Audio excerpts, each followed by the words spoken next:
आदाब नाज़रीन, आप देख रहे हैं सनम एजाज को गुलिस्तान टेलीविज़न पर प्रोग्राम एजेंडा।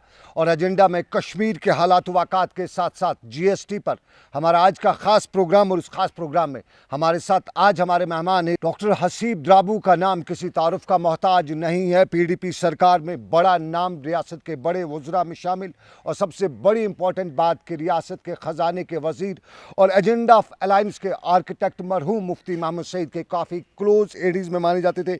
और अब एजेंडा ऑफ अलायंस पर जहां जीएसटी की बात हो रही है, कश्मीर में हम हालात वाक़ात की बात हो रही है, वहीं जीएसटी की बात भी हो रही है। और आज हमारे इस प्रोग्राम में हम सबसे पहले और सबसे इम्पॉर्टेंट मुद्दे जीएसटी पे ही बात करेंगे, क्योंकि जीएसटी रियासत जम्मू कश्मीर में भी अब आज रात से लागू हो चुका है। डॉक्टर हसीब साहब, बहुत बहुत शुक्रिया हमारे साथ जुड़ने के लिए, हमारे साथ बात करने के लिए।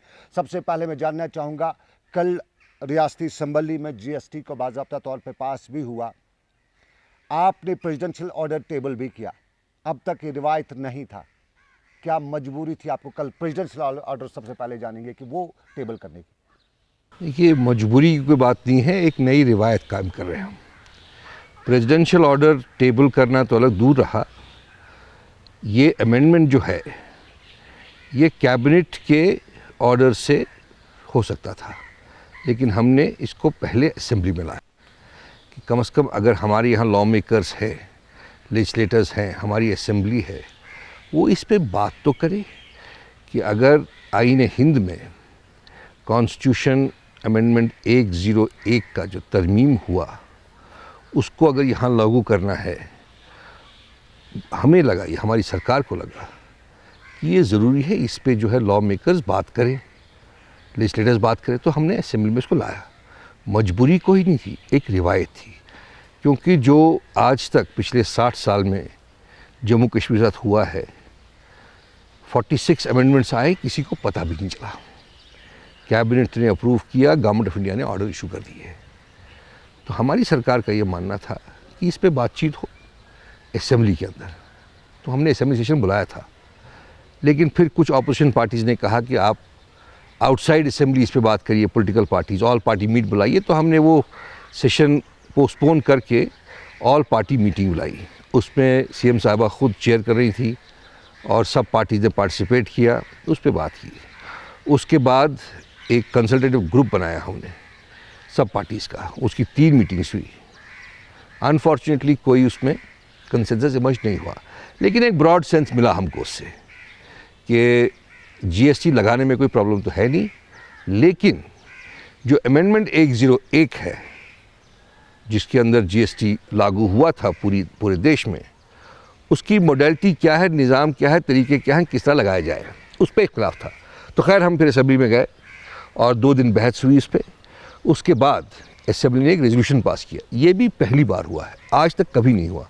असेंबली ने रेजोल्यूशन पास किया, स्टेट गवर्नमेंट को बताया कि साहब इस दायरे में आप इस अमेंडमेंट को ला सकते हैं या लाने की कोशिश कीजिए।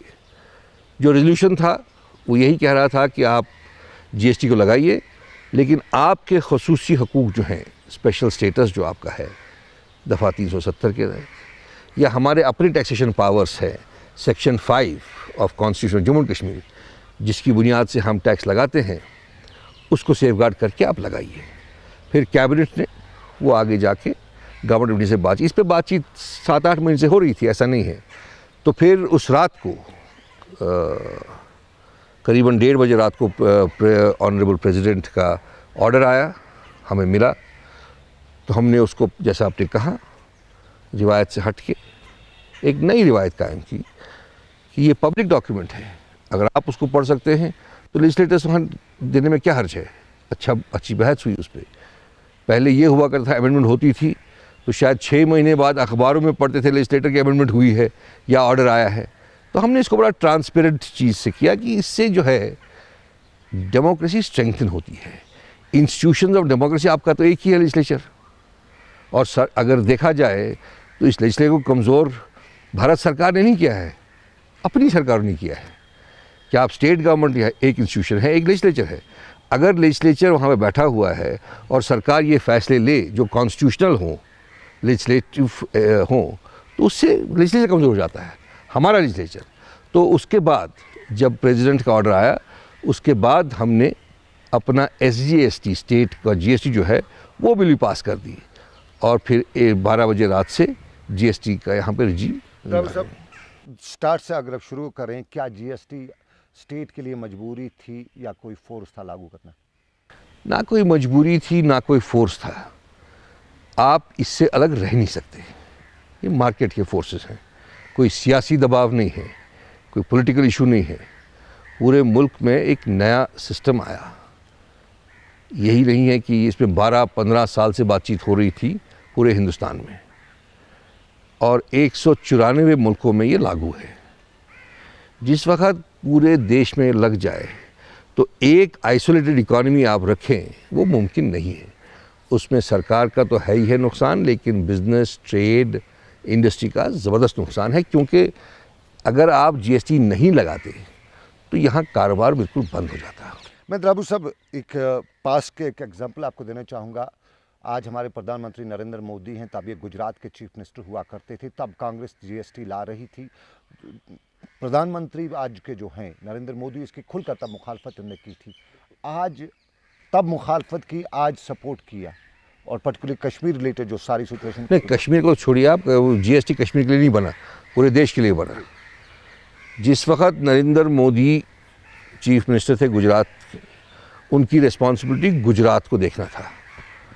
GST गुजरात के लिए फ़ायदेमंद नहीं है लॉन्ग शॉर्ट टर्म में। जितने भी स्टेट गवर्नमेंट्स हैं जो प्रोड्यूसर स्टेट्स हैं उनके लिए ये नुकसानदेह है, एटलीस्ट 5-6 साल के लिए। जो कंज्यूमिंग स्टेट्स हैं जैसे जम्मू कश्मीर है, इसलिए फ़ायदेमंद है। तो जब वो वहाँ थे उनको गुजरात का सोचना था, अब जब यहाँ हैं तो पूरी देश का सोचते हैं, गुजरात का नहीं सोचते हैं। तब की ऑपोजिशन उनकी इसलिए थी कि Gujarat is a loser state in this, उनको नुकसान होगा। लेकिन जब अब एज प्राइम मिनिस्टर ने इसको पुश किया, देश का फ़ायदा इसमें है। और अगर देखा जाए तो जम्मू कश्मीर, नॉर्थ ईस्ट, जो छोटी छोटी रियासतें हैं जो कंज्यूमिंग स्टेट्स हैं, जो प्रोड्यूस कम करती हैं और कंज्यूम ज़्यादा करती हैं, उनका काफ़ी फ़ायदा होगा। लेकिन जो प्रोड्यूसर स्टेट्स हैं जैसे गुजरात है, तमिलनाडु है, कर्नाटका है, इनका लॉस होगा। हमारे यहाँ कोई प्रोडक्शन है नहीं तो हमारा फ़ायदा कहाँ से होगा? कंज्यूमर, देखिए GST, हमारे यहाँ प्रोडक्शन नहीं है, हम तो कंज्यूमर हैं। तो जब आप वहाँ से, ये कंज्यूमर टैक्स है। अभी तक आपके प्रोडक्शन टैक्सेस थे, तो आप प्रोड्यूस करते ही नहीं, टैक्स बनता ही नहीं आपका। लेकिन GST जो है ये कंजम्पशन टैक्स है, तो जब आप कंज्यूम करेंगे उस पर टैक्स लगेगा, उससे फ़ायदा होगा। जब आप बाहर से माल लाएंगे तब फ़ायदा आपका होगा, क्योंकि कंज्यूमर स्टेट है आप। इसमें नुकसान प्रोड्यूसर स्टेट्स का है। अगर देखा जाए, हमारा एस्टिमेट है कि तकरीबन 1,40,000 करोड़ का नुकसान होगा उन रियासतों को। हमको, जो हमारी JNK स्टेट है, इसमें हमारा एस्टिमेट 2-2,500 करोड़ का है कि फ़ायदा होगा, उससे ज़्यादा भी हो सकता है। लेकिन सबसे बड़ा फ़ायदा सरकार का नहीं है, सबसे ज़्यादा फ़ायदा इसमें एक आम कंज्यूमर का है, खरीदार का है। यूनिफॉर्म टैक्स स्टेट में एक ही टैक्स लगेगा। ये टैक्स आप कहते हैं प्रोड्यूसर्स को नुकसान है, कंज्यूमर्स को फ़ायदा है। टैक्स जब आपका जो ये टैक्स लगेगा, ये बॉम्बे में लगेगा, महाराष्ट्र में लगेगा, दूसरी स्टेट्स में लगेगा, वहाँ पे जहाँ से चीज़ें खरीदेंगे, फ़ायदा उधर होगा, यहाँ कहाँ से? ये डेस्टिनेशन टैक्स है। इसका फाइनल पॉइंट जो है वो जहाँ कंज्यूम होगी चीज़, वहीं टैक्स लगेगा। इनपुट पे तो लगता रहेगा उनका, लेकिन जिस वक्त मैं फाइनल चीज़ कंज्यूम करता हूँ, सारा टैक्स उस लेवल पे आ जाता है और बाकियों को रिबेट मिलता है। उससे दो चीज़ें होती हैं, एक तो उस रियासत को फ़ायदा होगा, दूसरा कंज्यूमर को फ़ायदा होगा। अब आप देखिए कि अभी 7 दिन भी नहीं हुए तो काफ़ी रेट्स कटी है।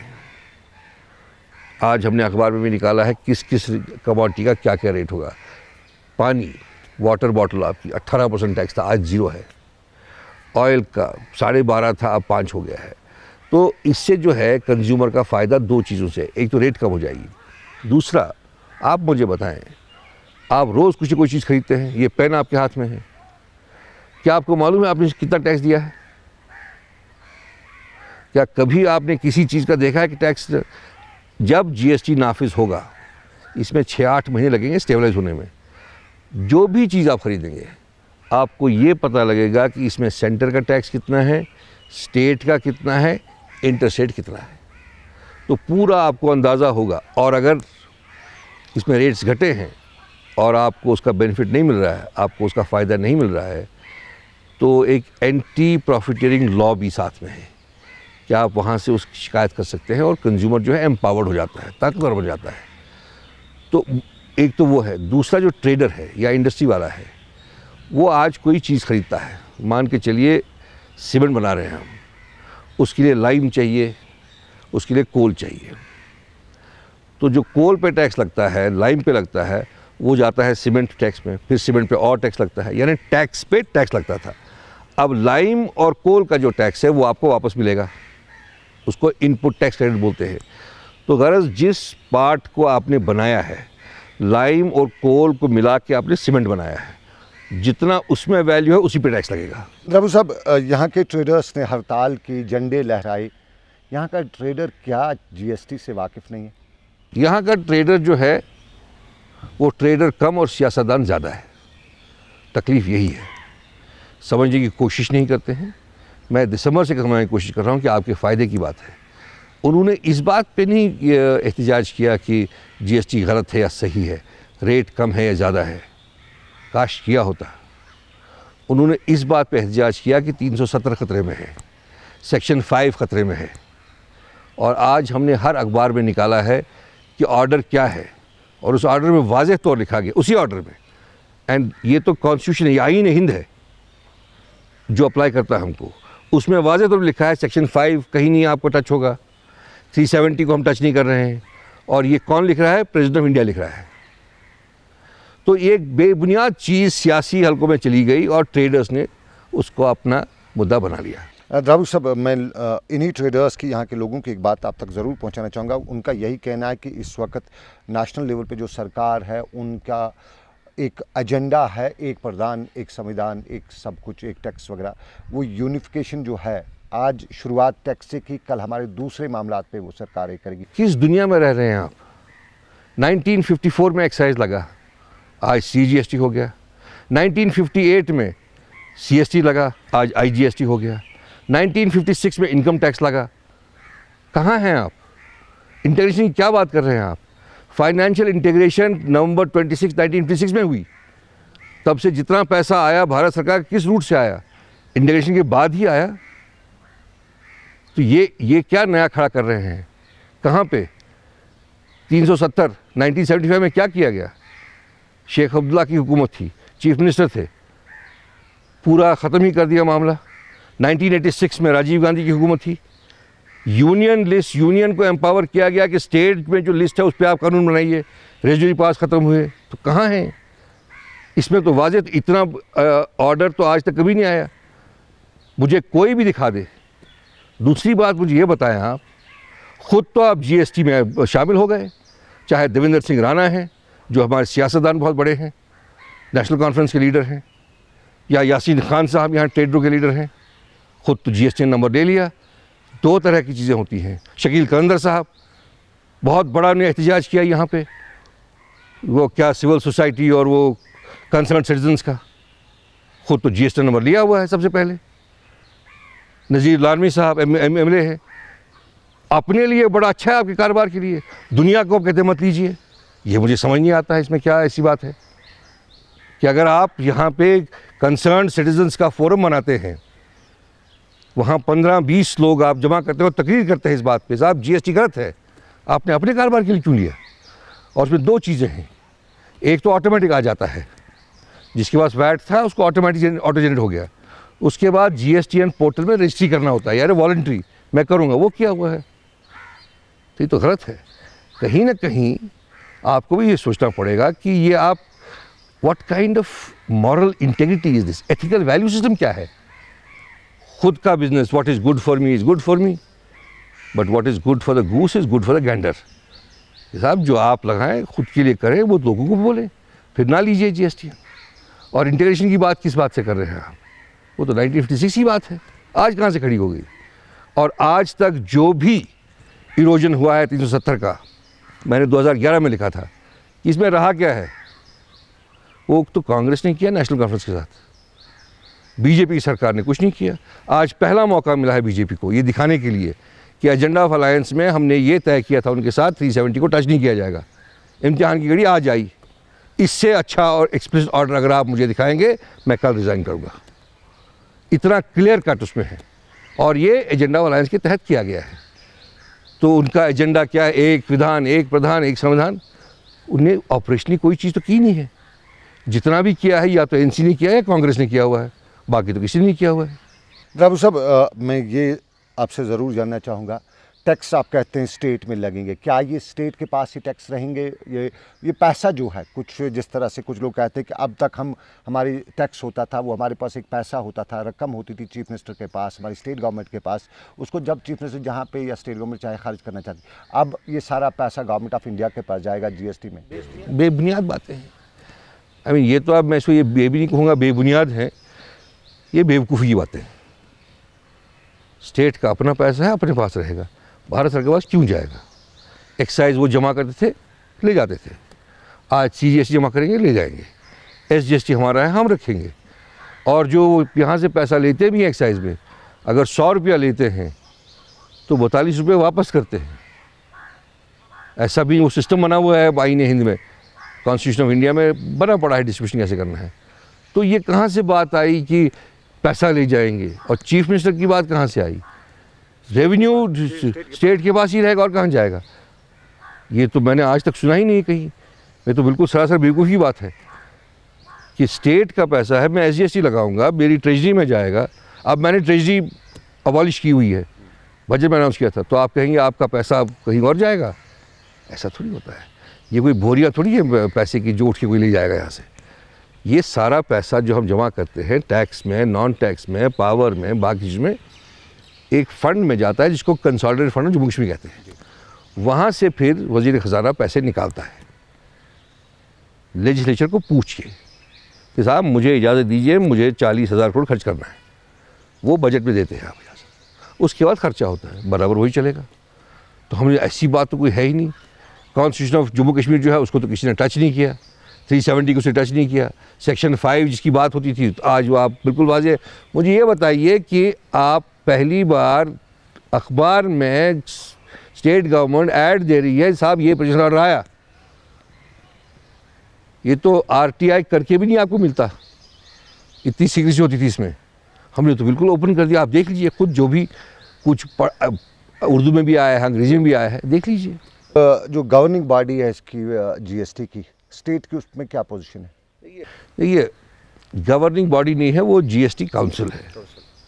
जीएसटी काउंसिल में 30 रियासतों के 30 फाइनेंस मिनिस्टर हैं, यूनियन फाइनेंस मिनिस्टर है। उसमें 1/3 पावर सेंटर के पास है, 2/3 स्टेट्स के पास है, यानी स्टेट्स का पलड़ा भारी है। लेकिन चूंकि हमारी ख़ास पोजीशन है, हो सकता है कहीं मुमकिन हो कि जीएसटी काउंसिल ऐसा फैसला करे जो हमारे कॉन्स्टिट्यूशन के ख़िलाफ़ हो। हालांकि जीएसटीएन बनाया गया कश्मीर को ख़राब करने के लिए नहीं, अपने टैक्स के लिए बनाया। हो सकता है आज से 5 साल, 10 साल, 15 साल बाद कोई ऐसा फैसला हो जाए, तो उस पर 2 सेफगार्ड रखे हैं हमने। एक कि जब जम्मू कश्मीर की बात आएगी, कोई भी अगर चीज़ जम्मू कश्मीर को इफ़ेक्ट करेगी, जो हमारा मेंबर होगा, अमूमन वज़ीर ख़जाना रहता है मेंबर, जब तक वो वोट ना दे तब तक लग नहीं पाएगा। तो एक माने से वर्चुअल वीटो है। कोई बात चली, आज मैं हूँ जीएसटी काउंसिल में, वहाँ मुझे मैंने कहा साहब नहीं, मैं अपने रियासत के लिए वीटो करता हूँ, और किसी रियासत के पास ये ताकत नहीं है। दूसरा ये कि अगर चेंज करना पड़ा तो जीएसटी काउंसिल नहीं कर पाएगी, ये दफ़ा 370 के तहत करेगा।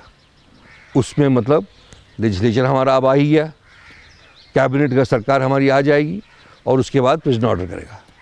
तो ये मुमकिन नहीं है कि कोई भी चीज़ जीएसटीएन काउंसिल कश्मीर पे करे without consulting Jammu Kashmir government और the legislature of Jammu Kashmir. Opposition जमातें हैं, नेशनल कॉन्फ्रेंस और कांग्रेस, आपने कहा कि 370 को इरोड किया है नेशनल कॉन्फ्रेंस और कांग्रेस ने, शेख अब्दुल्ला मरहूम का आपने नाम दिया।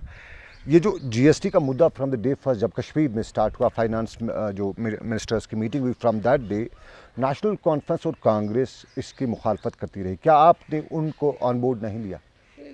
देखिए, ऑन बोर्ड क्या बताया, अब मीटिंग हमसे की, शायद आपको मालूम नहीं है, जीएसटीएन काउंसिल से पहले एक एम्पावर्ड कमेटी थी फाइनेंस मिनिस्टर्स की, उनका चेयरमैन राथर साहब। तो राठौर साहब जो पहली काउंसिल अमेंडमेंट आई, जो तरमीम आई थी, पहले कोशिश की थी कांग्रेस सरकार में, उसको बोलते थे काउंसिल अमेंडमेंट 115। वो राठौर साहब की साइन की गई है। उस वक्त क्यों उन्होंने ऑब्जेक्शन किया? उनने काउंसिल में कहा कि साहब हमारा स्पेशल स्टेटस है, उसको बचाइए। ठीक है, हो सकता है चिट्ठी भी लिखी हो, लेकिन कोई कार्रवाई हुई नहीं, कोई प्लान बना नहीं जिस तरह हमने बनाया ये। वो आज बात करें सेपरेट जीएसटी की, उस वक्त तो कोई बात नहीं की भी हो, उस पर असर तो कुछ नहीं हुआ। उसके बाद 16 महीने वो काउंसिल के चेयरमैन रहे। जब अमेंडमेंट भी आया, वो काउंसिल में क्या कर रहे थे? या तो छोड़ के चले आते, कैसा आपने हमारी बात सुनी नहीं, वो तो किया नहीं कुछ। फिर काउंसिल से रिटायर हो गए, वहाँ से, यहाँ से सरकार बदल गई तो वो हट गए, और जब हम आए तब तो पूरा कॉन्स्टिट्यूशन बना हुआ था। तो जवाब तो वो दे, किया क्या उन्होंने वहाँ पे? और जो सेपरेट कॉन्स्टिट्यूशन जीएसटी की बात आज वो कर रहे हैं, उस वक्त क्यों नहीं की? चलिए मान भी लिया, मैंने उनसे बात की ऑल पार्टी में, मैंने कहा साहब मान भी लिया सेपरेट जीएसटी करेंगे, उसमें आईन हिंद को तरमीम करना है, वो क्यों करेंगे? वो ये चाहते थे कि भारत सरकार हमको पावर्स दे कि हम उनके टैक्स कलेक्ट करें, जो आज भी नहीं हम कर रहे हैं। वो क्यों करें? चले मान लिया वो कर भी दे, ठीक है साहब, इस वक्त हम मोदी जी हैं, चाहते हैं कश्मीर का भला हो, कर भी दे। फिर पावर्स मेरे पास आएंगे, मुझे अपना कॉन्स्टिट्यूशन बदलना है। और जब सबसे अहम कानून हमारा सेक्शन है जिसमें हमने प्रोटेक्शन आज किया है, सेक्शन 5, जिसके तहत हम सारा काम करते हैं, टैक्सेस भी लेते हैं, उसमें तरमीम लानी पड़ेगी। अब दो चीज़ें हैं, ये आर्टिकल जो है सेक्शन 5, इसमें तरमीम हो नहीं सकती। Under constitution of Jammu Kashmir itself ये तरमीम हो नहीं सकती। चलिए मान लिया ये भी कर दिया हमने, इसकी क्या गारंटी है आज आप अच्छे के लिए करें, कल को बुरे के लिए कर सकते हैं? उसके बाद ये तरमीम करने के बाद ये सारा पैसा आएगा consultant fund of Jammu Kashmir में, जो मेरा ख़जाना है। और हर महीने मुझे भारत सरकार को पैसे देने पड़ेंगे, जो मैंने उनके लिए लिया हुआ है, उनके बिहाफ पे मैंने पैसा जमा किया है। तो हर महीने मुझे असेंबली बनानी पड़ेगी। अब ये तो बचपना हुआ, तो गरज ऑल्टरनेटिव का नहीं था, गरज ऑब्स्ट्रक्शन का था कि डिरेल करो, इसको मत करने दो, यहाँ पे कैओस हो जाएगा। टोटल 4 दिन हमने जीएसटी नहीं लगाया, हमने 7 की रात से लगाया, यानी 7 दिन। लेकिन 4 की मेरे पास इंफॉर्मेशन थी परसों, 2016 में 4 जुलाई को 3000 गाड़ियाँ क्रॉस की थी लखनपुर में, 4 जुलाई को 2017 को 1500 गाड़ियाँ क्रॉस की थी। ये 50% रेट कम हो गया था। 4 जुलाई 2016 को 440 गाड़ियों ने यहाँ से माल ले गए थे, अब 220 गाड़ियाँ रह गई थी इस साल। पिछले साल 4 जुलाई को लखनपुर में इंपोर्ट रेवेन्यू जो था 84 करोड़ का था, इस जुलाई को 40 करोड़ था। यानी 4 दिन में जो ट्रेड था आधा हो गया। 10 दिन और हो जाता ये 5% रह जाता। यहाँ पे तेल, नमक, चावल, आटा कुछ नहीं मिलता। तो इनका जो मुद्दा था वो बड़ा सिनिस्टर था कि ऐसा करवाइए, ऑब्सेशन क्या मांग रहे थे वो, टाइम दीजिए, टाइम दीजिए, टाइम दीजिए। 1 आध महीना हो जाता यहाँ क्राइसिस होता, और यही लोग फिर आते हैं कि साहब हमने कुछ नहीं किया, देखिए कितना क्राइसिस हुआ। तो ये बिल्कुल एक very negative kind of politics was played. जानना चाहूँगा द्राबुश साहब, आपने लखनपुर की बात की, क्या अब लखनपुर की ज़रूरत रहेगी, टोल प्लाजा वगैरह की अब ज़रूरत रहेगी? देखिए वो हमारे हर इख्तियार में है कि हम रखें नहीं रखें, इसमें हम मुदाखलत नहीं होगी। लखनपुर में हम एंट्री टैक्स लेते थे, टोल लेते थे और बेसिक टोल लेते थे। एंट्री टैक्स अब नहीं रहेगा। टोल जो बेसिक टोल है और एडिशनल टोल ऑन गुड्स जो है, उस पर हम सोच रहे हैं, वो कैबिनेट का फैसला होगा। वो हम बजट में भी कर सकते हैं, उससे पहले भी कर सकते हैं। कुछ जो ट्रेडर्स हैं, इंडस्ट्री वाले हैं, वो चाहते हैं टोल रहे, क्योंकि इससे थोड़ा हमको प्रोटेक्शन मिलता है हमारी इंडस्ट्री को। पोल्ट्री मान लीजिए, अब वहाँ से चूज़े आएंगे तो यहाँ का कारोबार बढ़ जाएगा, सस्ते भी हैं, ज़्यादा भी हैं। लेकिन कंज्यूमर के हक में ये है कि टोल ना रखा जाए। तो एक बैलेंस व्यू लेना पड़ेगा हमको कि अगर इंडस्ट्री को ज़्यादा तकलीफ़ होती है तो टोल रखें, नहीं होती है तो हटा देंगे, लेकिन इख्तियार जो है वो हमारे पास है। हम इस पे अगले 10-15 दिन में सोच के पूरा देखेंगे, इसका एक एनालिसिस करके मेरा पर्सनल व्यू जो है कि हम टोल रखेंगे। ये मेरा मेरी ज़ाती सोच है कि हम रखें,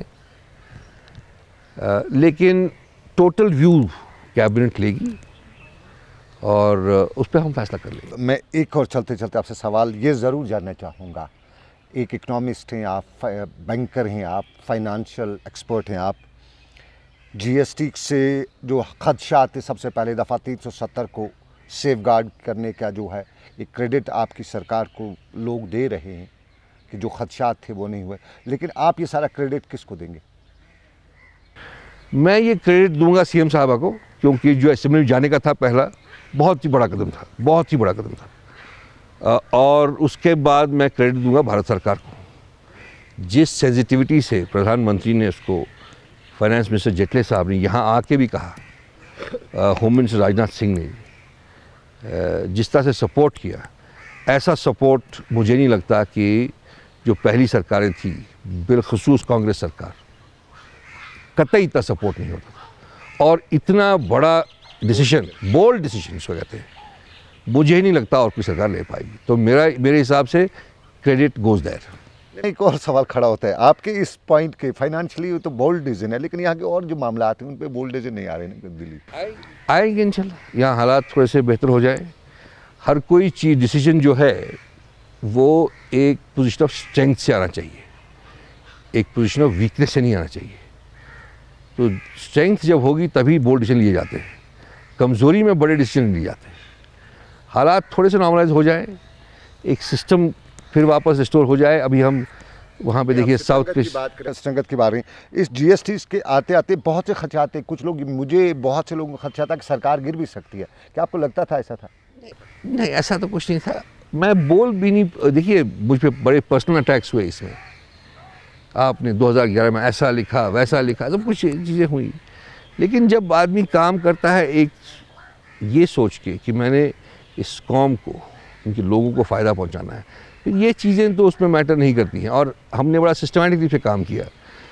रिवील नहीं कर सकते थे क्योंकि ये तो लेजिस्लेटिव मैटर है, इसका जो द अप्रोप्रिएट फोरम जो उसकी है वो तो लेजिस्लेचर ही है। तो ऐसी तो नौबत कहीं नहीं थी कि सरकार गिरने की बात हो या ना हो, लेकिन इस पर कंसिस्टेंटली काम हुआ। और मेरा ये मानना है कि इससे काफ़ी मराहिल हमारे हल हो सकते हैं आगे चल के, चाहे पावर प्रोजेक्ट्स की बात हो, जो आर्मी के पास कुछ ज़मीनें हैं उस पर बात हो रही थी। लेकिन आप ये भी मान के चलिए कि एजेंडा ऑफ अलायंस में काफ़ी चीज़ें तो हुई, अभी 3 ही साल हुए हैं। तो आपने डेवलपमेंटल पैकेज प्रधानमंत्री का 80,000 करोड़ का तो आ गया, स्मार्ट सिटीज़ तो आ गई, इसी तरह 370 का प्रोटेक्शन जो सबसे कंटेंशियस था वो आज साबित हो गया। तो ये तो बहुत बड़े बड़े मसले हैं। तो इसमें आप देखिए कि इंडिविजुअल पार्टी व्यू क्या भी रहे, लेकिन जब उन्होंने अलायंस, एजेंडा ऑफ अलायंस लिखा, उसमें कमिटमेंट है कि हम स्टेटस को मेंटेन करेंगे, और वही स्टेटस को हमने मेंटेन किया है इसमें, तो एक इंटरनल कॉन्फिडेंस बिल्डिंग भी हो जाती है। तो मुझे उम्मीद है कि बाकी चीज़ें भी जो हैं, जिसमें प्रिंसिपली अगर देखा जाए तो पावर प्रोजेक्ट्स की एक चीज़ रहती है जो बड़ी है, बाकी पे काम हो रहा है, ऐसा नहीं है कि वहाँ काम नहीं हो रहा है। पावर प्रोजेक्ट्स में मेरी बात भी हुई है काफ़ी लेवल्स पे, तो इंशाल्लाह वो भी हो जाएगा। तो हम उम्मीद करते हैं कि जिस तरह आपने ये कामयाबी आज हासिल की, उस ये जो अचीवमेंट आपके फ़ैदर में आयका और मिली है, इसके लिए आपका बहुत बहुत शुक्रिया। आप हमारे साथ बात की, बहुत बहुत शुक्रिया। जाहिर सी बात है एजेंडा ऑफ अलायंस हो रहा है, एजेंडा ऑफ अलायंस में doctor Drabu architect agenda of alliance भी रहे हैं, और कहीं न कहीं कश्मीर की जो एस्पिरेशन है आज उन पे भी कहीं चोट लगने से बची है, और जिस तरह बातें की जा रही थी वो नहीं हुआ है। तो आज का एजेंडा में बस इतना ही। अपने मेज़बान सनम एजाज को इस वादे के साथ दीजिए इजाज़त, फिर होगी आपसे मुलाकात। रखिए अपना ख्याल, अल्लाह हाफिज़।